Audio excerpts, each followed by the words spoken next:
assessing the prospects for boosting U.S.-India trade as the countries forge closer ties.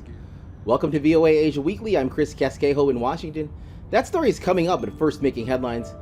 The U.S. Supreme Court has ruled that race cannot be used as a factor in college admissions. The Supreme Court had previously approved of the use of affirmative action in higher education in decisions dating back to 1978. Japanese regulators have begun a final inspection before treated radioactive wastewater is released into the Pacific Ocean from the wrecked Fukushima nuclear plant. The plan has faced fierce protests from local fishing groups in nearby countries over safety concerns. An exact date for the wastewater release is not set. Philippine authorities rescued more than 2,700 alleged human trafficking victims on Tuesday when they raided a commercial building in a Manila suburb as part of a crackdown on a cybercrime syndicate. The victims told police they were swindled into working for fraudulent gaming sites and carrying out scamming activities. North Korea held mass rallies Sunday in Pyongyang where people shouted slogans vowing a war of revenge to destroy the United States as the country marked the 73rd anniversary of the outbreak of the Korean War, state-run television reported. Cambodian authorities on Wednesday burned 5.7 tons of seized illegal drugs at a ceremony in the capital, Phnom Penh. The ceremonial burning of the seized drugs was done to mark International Day Against Drug Abuse and Illicit Trafficking, which was actually internationally observed on Monday. Authorities in Myanmar destroyed more than $446 million worth of seized illegal drugs to mark the International Anti-Drug Trafficking Day Monday. The drug burn came as UN experts warned of increases in the production of opium, heroin, and methamphetamine in Myanmar, with exports threatening to expand to markets in South and Southeast Asia. The United States is India's largest trading partner, with trade between the two countries currently around $191 billion in 2022.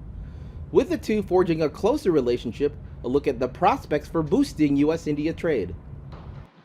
While defense deals between the U.S. and India took center stage during Indian Prime Minister Narendra Modi's visit to Washington last week, on the sidelines they also spoke about bilateral trade. I've talked repeatedly about the need for both governments to be impatient about setting a goal of $500 billion in trade and investment between the United States and India. The U.S. Commerce Department says trade with China reached more than $690 billion in 2022, but with a China favoring deficit of $383 billion.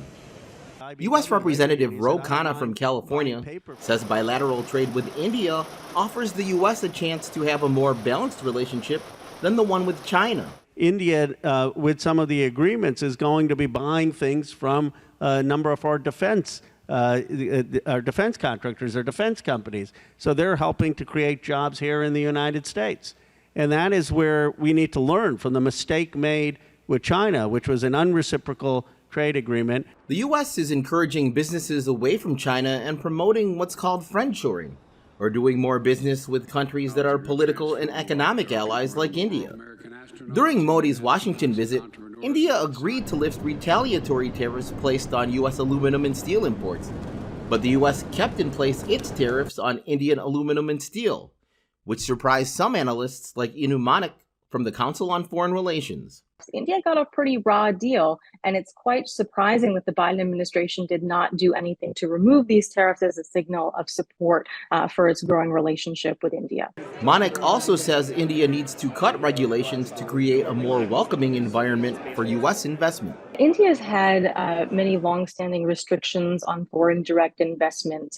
They have restrictions on foreign ownership. In the future, the goal is to expand business relationships as the U.S. continues to expand its military relationship with the world's largest democracy.